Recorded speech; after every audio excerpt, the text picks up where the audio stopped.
CM बोले भोजपुरी भाषा का एमपी और बिहार से संबंध। पटना में कहा, राजा भोज परिवार के साथ पटना आए थे, हमारा उस काल का संबंध। बिहार विधानसभा चुनाव के बीच मध्य प्रदेश के मुख्यमंत्री डॉक्टर मोहन यादव पटना में यादव महासभा द्वारा आयोजित कार्यक्रम में शामिल होने पहुंचे।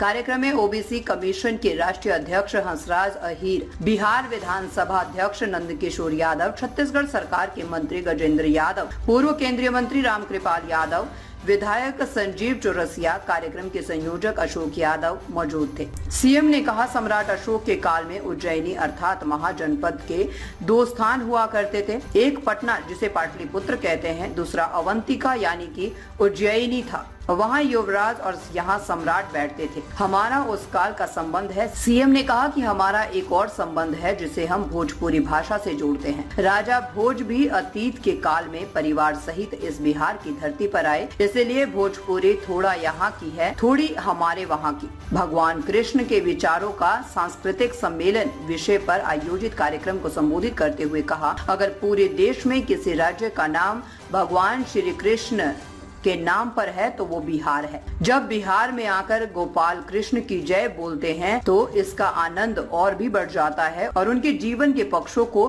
देखने के बाद जीवन जीने की ललक अलग प्रकार से दिखती है। जहां बिहार के अंदर भगवान कृष्ण के पुत्र सांब ने एक सूर्य मंदिर बनाया और सूर्य मंदिर बना करके उस काल के युग को जीवंत किया।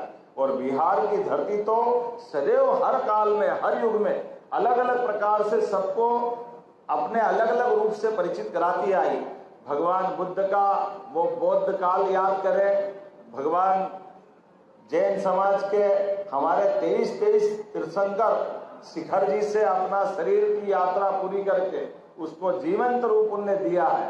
चाहे वो चाणक्य का समय हो या शिक्षा के नालंदा तक्षशिला का काल हो, हर काल में बिहार ने पूरे देश का ध्यान आकर्षित किया है।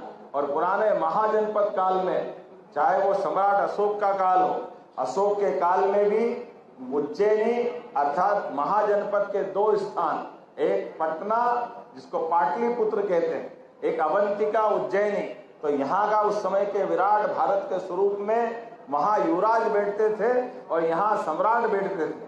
तो हमारा वो काल का संबंध है। और एक संबंध और है जिसको हम आपकी भोजपुरी भाषा से जोड़ते हैं। ये राजा भोज भी अतीत के काल में अपने परिवार सहित इस बिहार की धरती पे आए हैं, इसलिए भोजपुरी थोड़ी यहाँ की, थोड़ी हमारे वहाँ की है। ये मिला जुला रूप है, इसका आनंद भी है। आज के इस अवसर पर मैं आप सबको निमंत्रण भी देना चाहता हूँ। हम सब अपने जीवन में अच्छे कामों के संकल्प में भगवान कृष्ण को, भगवान राम को आदर्श माने। अपने देश की संस्कृति भगवान राम कृष्ण के माध्यम से दुनिया के किसी देश में चले जाओ और आप अपने देश का नाम न बताओ और केवल बताओ कि राम और कृष्ण की धरती से आया हूं, तो अपने आप लोग समझ जाते आप हिंदुस्तान से आए हो, भारत से आए हो। ये हमारी अपनी पहचान इतनी पुरानी